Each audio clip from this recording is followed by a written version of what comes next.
तो very good evening सभी को, नमस्कार और बहुत ही स्वागत है मेरे चैनल जुडिशियल एस्पिरेंट में। दोस्तों, आज मैं आपके साथ जो बात साझा कर रहा हूँ वो ये है कि लोग बहुत परेशान हैं वैकेंसी को लेकर कि यूपी एपीओ की वैकेंसी और यूपी सिविल जज जूनियर डिवीज़न की वैकेंसी कब तक देखने को मिलेगी। तो देखिए, इस बात को मैं गंभीरता से लेते हुए आपसे ये कहना चाहता हूँ कि यूपी एपीओ की वैकेंसी तो बिल्कुल गारंटीड आप मान के चलिए कि अक्टूबर लास्ट या नवंबर फर्स्ट वीक तक नोटिफिकेशन आपके सामने होगा। और ये भी बता दे रहा हूँ कि 100 से ऊपर पोस्ट, 100 से ऊपर सीट्स आपको मिलेंगी और इसके लिए आप बिल्कुल निश्चिंत रहें। इसमें बिल्कुल भी ना घबराएं कि आपको वैकेंसी नहीं मिलेगी। 2024 में आपको उत्तर प्रदेश सहायक अभियोजन अधिकारी की परीक्षा, वो भी प्रिलिमिनरी, ठीक है, देने को मिले या ना मिले मैं ये कंफर्म नहीं, लेकिन आपका फॉर्म अवश्य भर जाएगा। आपका फॉर्म यूपी एपीओ का 100% फिल हो जाएगा। और अगर नवंबर में फर्स्ट वीक में फिल होता है तो जनवरी में आपका प्रीलिमिनरी एग्ज़ाम, आप मान के चलिए कि जनवरी में आपको प्री का एग्ज़ाम यूपी एपीओ का देना पड़ेगा, आपका होगा, ठीक है। तो इसी से जुड़ी बातें मैं आपके साथ करना चाहता हूँ कि किसी प्रकार से आप परेशान ना हो कि वैकेंसी नहीं आ रही है या वैकेंसी आने में लेट हो रहा है। आप केवल अपनी जो आपकी प्रिपरेशन है उस पर फोकस रखिए, क्योंकि सिलेबस भी काफ़ी बड़ा है, चाहे एपीओ का हो चाहे सिविल जज का हो। एपीओ के सिलेबस में आपको इतनी छूट मिलती है कि आपको लॉ कम पढ़ना पड़ता है, केवल 4 लॉ पढ़ने पड़ते हैं। बाकी जीएस और करंट अफेयर तो पीसीएस जे का और लॉ का एपीओ का ज़्यादा फ़र्क नहीं है, लगभग एक ही है। तो मैं तो आपसे कहना ये चाहता हूँ कि आपकी वैकेंसी आपको नवंबर में हर हालत में आपको फॉर्म भर जाएगा। आप बिल्कुल निश्चिंत रहें, 100 से ऊपर सीटें रहेंगी आपकी। और दूसरी चीज़, अपनी तैयारी पे आप धार दीजिए। आप अपनी तैयारी को रेगुलर बेसिस पे करिए, और रेगुलर बेसिस पर कहने का मतलब है कि ऐसा नहीं कि आप अपनी तैयारी वन साइडेड कर दें। तैयारी वन साइडेड करने से कोई भी पेपर नहीं निकलता। मेरा अपना एक्सपीरियंस खुद का है कि वन साइडेड तैयारी से आपका पेपर कभी नहीं निकल सकता। मैंने देखा है उन लोगों को पेपर निकालते हुए प्री का जिनका लॉ मजबूत नहीं है, जिनका लॉ ना कॉन्सेप्ट क्लियर है और ना ही उनको सेक्शंस याद हैं, लेकिन उनका पेपर निकला कैसे? उनका पेपर निकलने के केवल 2 रीज़न थे। एक, उन्होंने प्रीवियस ईयर पेपर सॉल्व किए हैं, और दूसरा उनका जीएस एवरेज था। चाहे वो आरओ एआरओ की तैयारी करते हों, चाहे वो आपका पीसीएस का पेपर देते रहे हों, ठीक है। मतलब जो भी पेपर वो देते थे उससे उनका जीएस का और जीएस का जो लेवल था वो एवरेज हो गया, ठीक है। उनका जीएस का लेवल इतना हो गया कि अगर उनका लॉ बिलो भी एवरेज है तो भी वो जीएस को मिला के अपना प्री तो निकाल ही लेते हैं। मेंस उनका नहीं निकल सकता, मेंस उनका नहीं निकलता। कारण ये है कि उनका कॉन्सेप्ट क्लियर नहीं है, ठीक है। उनका कॉन्सेप्ट तो क्लियर है नहीं, वो केवल और केवल एवरेज लाकर जीएस और लॉ पेपर निकाल लिए। जहाँ तक बात आती है कि उन बच्चों की जो लॉ फील्ड से जुड़े हुए हैं, केवल जैसे मैं खुद, मेरा कभी मैंने पीसीएस का पेपर वगैरह नहीं दिया, ना आरओ एआरओ ना पीसीएस, मेरा कोई ऐसा इन लोगों से लेना देना नहीं है, और ना ही मेरी कोई भविष्य में आकांक्षा है कि मैं ऐसे पेपरों को दूं, क्योंकि मेरा फोकस ही नहीं है। मैं 10 नाव पर सवार होने वाला इंसान नहीं हूँ, मैं सिंगल चलता हूँ, ठीक है।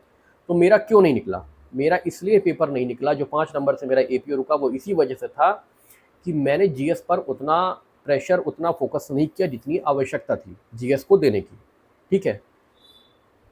तो मेरा यही है कि आप रेगुलर बेसिस पे तैयारी करें। तैयारी रेगुलर बेसिस पे, मेरा मतलब ये है कहने का कि आप जीएस को डेली पढ़िए, चाहे आप 2 पन्ने पढ़ें। देखिए, मैं आपको बता देता हूँ कि आप जीएस को पढ़िए और केवल ब्लाइंड मत पढ़िए कि बस पेन लिया, वो पेंसिल ली, खोली घटना चक्र और बस पढ़ते चले जा रहे हैं। यूजलेस है, यूजलेस स्टडी मत करिए। चीज़ों की ट्रिक बनाइए, कैसे आपको याद होगी, कैसे आप रिटेन कर पाएँ। मेन चीज़ ये है। देखिए, अगर आप कछुए की चाल भी चलेंगे तो भी आपको सफलता मिलेगी। आप सिंपल सा, मैंने आपको बताया था कि आप डेली अपना एक यूट्यूब चैनल जो भी आपको अच्छा लगे आप करंट अफेयर के लिए ले लो मीन्स देखो, ठीक है, उसको डेली देखो, उसके नोट्स बनाओ, ठीक है। एमसीक्यू जो भी आपको जहाँ से भी मिले करंट अफेयर के उसको ले लो, ना पब्लिकेशन देखो ना कुछ, उठा लो बस, चाहे वो ऑनलाइन एमसीक्यू मिल जाए चाहे आपको हार्ड कॉपी फॉर्म में मार्केट में मिल जाए। करंट अफेयर के एमसीक्यू की एक यूट्यूब चैनल कोई भी ले लो, एक एमसीक्यू सॉल्व करने की आप बुकलेट ले लो, कुछ भी ले लो, प्रिंट आउट निकलवा लो, और उसका भी अपना एक तरीका रखो। केवल एमसीक्यू बार बार देख लेने से एमसीक्यू याद नहीं होते, उसका भी तरीका रखो, शॉर्टकट चीज़ों को बनाओ, ठीक है। शॉर्टकट चीज़ों को बनाने से मेरा कहने का तात्पर्य ये है कि जो भी आप एमसीक्यू देखो ना उसको किसी न किसी चीज़ से जोड़ लो, ठीक है। जैसे कि अभी करंट का एमसीक्यू है कि वुमेन्स फुटबॉल टीम के कोच कौन बने हैं, तो उसका आंसर है संतोष कश्यप जी बने हैं। तो अब इसको कैसे याद कर सकते हो आप कि वुमेन्स फुटबॉल टीम को बड़ा संतोष रखना पड़ेगा आगे बढ़ने के लिए, याद हो गया संतोष कश्यप, वुमेन्स फुटबॉल टीम को बड़ा संतोष रखना पड़ेगा। तो इस तरीके से आपको संतोष नाम भी याद हो गया, और इतना ही अगर हिंट आपको पेपर में मिल गया तो आप वहाँ पे टिक कर लोगे। तो इस तरीके से करंट अफेयर की तैयारी करके चलो, केवल ब्लाइंड याद मत करो, ब्लाइंड पढ़ो मत, कुछ नहीं होता ब्लाइंड पढ़ने से, ब्लाइंड तैयारी करने से, ठीक है। और इसी तरीके से लॉ भी है, हर चीज़ का हिंट बनाते चलो, हर चीज़ का शॉर्टकट बनाते चलो, तभी आप जो है उसको ईजिली कर पाओगे, ठीक है। तो ये तो आपकी बात थी कि करंट अफेयर मैंने आपको बता दे रहा हूँ दोबारा, आप अपनी कोई एक मैगज़ीन ले लो, आप अपना एक कोई यूट्यूब चैनल फॉलो कर लो, और कोई एमसीक्यू की बुकलेट मिल जाए, कहीं से क्वेश्चन मिल जाए, मतलब कहने का है कि आपको क्वेश्चन मिल जाए एमसीक्यू के, खूब सारे क्वेश्चन मिल जाएँ, उसको जैसे मैंने बताया संतोष कश्यप वाला मेथड अप्लाई करो, और कोशिश करो कि वो आपको रिटेन होगा माइंड में, ये मेरा एक्सपीरियंस पर्सनल है, वो आपको पक्का रिटेन होगा। आप क्वेश्चन पढ़ोगे आपको आंसर दिख जाएगा सामने। तो ये कोई तरीका कोई बताता नहीं है आपको, सब केवल ये बता देंगे कि एमसीक्यू के लिए ये किताब पढ़ लो, वो पढ़ लो, ये ले लो, वो ले लो। अरे भैया तरीका तो बताओ कि कैसे हम याद कर सकते हैं। चीज़ों को किसी चीज़ से रिलेट करो तभी याद होगा, ठीक है। चीज़ों को रिटेन कैसे कर पाओगे, जब किसी चीज़ से जोड़ लोगे, किसी व्यक्ति से जोड़ लोगे, आपको वो हमेशा याद रहेगी, हमेशा क्लिक करेगा माइंड में कि ये इससे जुड़ी हुई है, ठीक है। तो ये तो हो गया करंट। इसी तरह स्टैटिक जीके मैंने आपको बता दिया है, पॉइंटर्स, घटना चक्र की पॉइंटर्स ले लो आप, घटना चक्र की पॉइंटर्स आपको बहुत काम आएगी, मैंने आपको बता दिया था, मैंने लिंक में डिस्क्रिप्शन भी दे दिया था कि आपको वो अवेलेबल है, ले सकते हो, ऑनलाइन भी अवेलेबल है। अगर मार्केट में ना मिले तो ज़्यादा भाग दौड़ मत करो, परेशान मत हो, वो आपको ऑनलाइन मिल जाएगी, ठीक है। लॉ के लिए मैंने बता दिया है कि जब सबसे ज़्यादा ज़रूरी है एमसीक्यू सॉल्व करना, प्रीवियस ईयर के बहुत ज़रूरी है, 70% उसी में से कवर हो जाएगा। और टेबल बना लो ओल्ड क्रिमिनल लॉ के, न्यू क्रिमिनल लॉ के सेक्शंस साइड बाई साइड बना लो टाइटल लिख के, जिससे कि जो रिलेवेंट सेक्शंस एमसीक्यू के आए हैं प्रीवियस ईयर पेपर्स में वो न्यू बीएनएस, बीएनएसएस और बीएसए के आपको याद हो जाए, ठीक है। तो ये चीज़ें मैं आपके साथ डिस्कस कर रहा हूँ, करता रहूँगा, क्योंकि हमारी ह्यूमन मतलब इंसान की प्रवृत्ति होती है चीज़ों को भूलना, सब भूलते हैं, ठीक है। कहने का मेरा ये तात्पर्य है कि आप रेगुलर बेसिस पे रूटीन बनाइए। देखिए बिना रूटीन के कुछ नहीं होगा। टाइम टेबल की बात मैं नहीं करता, फर्जीवाड़ी बातें हैं सब।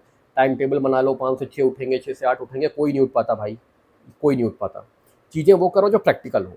मतलब आपको अगर ये है कि आपको जीएस 2 घंटे पढ़ने, तो कभी भी पढ़ लो यार, सुबह शाम कभी भी पढ़ो, लेकिन पढ़ो डेली, ठीक है। करंट अफेयर का 1 घंटे का रखो, उस 1 घंटे में आपको यूट्यूब चैनल भी देख लेना है और यूट्यूब चैनल से जुड़े नोट्स बना लेने हैं, ठीक है। आधे घंटे का एमसीक्यू देख लो करंट अफेयर का, आधे घंटे का एमसीक्यू देख लो, ये करंट अफेयर का हो गया। 1.5 घंटे में करंट अफेयर खत्म हो जाएगा। 1 घंटे स्टैटिक जीके ज़्यादा नहीं, 1 घंटे स्टैटिक जीके देख लो पहले, और एक ऑर्डर में कंप्लीट करो, पहले मॉडर्न, मेडिवियल, फिर एंशिएंट, ठीक है। अगर मैं हिस्ट्री की बात करूँ, ऐसे भागो मत, आराम से पढ़ो, भागोगे तो कुछ नहीं हो पाएगा। भागने से, जल्दबाजी में चीज़ें याद करी भी भूल जाते हैं हम। तो एक ऑर्डर में पढ़ाई करो, पहले मॉडर्न, मेडिवियल, एंशिएंट, जो भी आपको पहले आपको लगे आप पढ़ो, लेकिन कंप्लीट करके तब दूसरे पे आओ, ठीक है। इस तरह से स्टैटिक हो जाएगा आपका। पॉइंटर से करना, फिर बोल दे रहा हूँ, मोटी मोटी किताबें मत उठा लेना, पुलिंदे बहुत है मार्केट में, ठीक है। आपको यहाँ पीएचडी होल्डर नहीं बनना, केवल एग्जाम निकालना है, तो पॉइंटर्स ले लो, घटना चक्र की पॉइंटर्स, ऑनलाइन डिस्क्रिप्शन दिया हुआ है।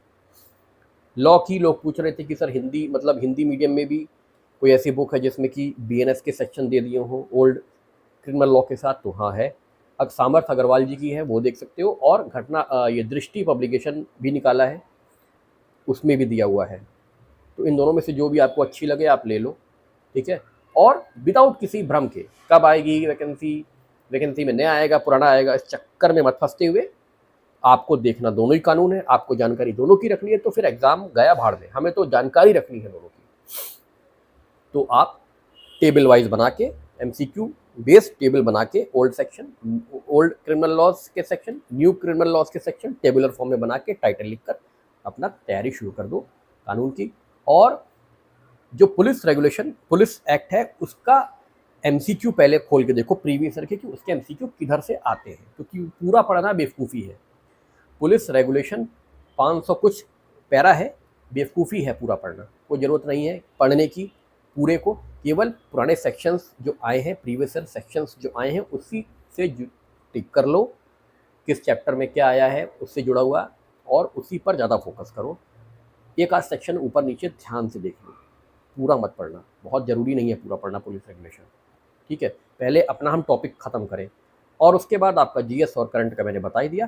तो लास्ट, बहुत जल्दी वीडियो ख़त्म कर रहा हूँ, लास्ट बस यही है कि आपका नवंबर में नोटिफिकेशन आ जाएगा, जनवरी में आपका प्री का होगा, एपीओ का, ये लिख लो, ये गारंटी है। गारंटी मतलब ऐसा नहीं कि ब्रह्म जी की लकीर नहीं है, लेकिन हाँ 99% अनुमान है कि ये आपका बिल्कुल जनवरी में प्री का पेपर होगा, ठीक है।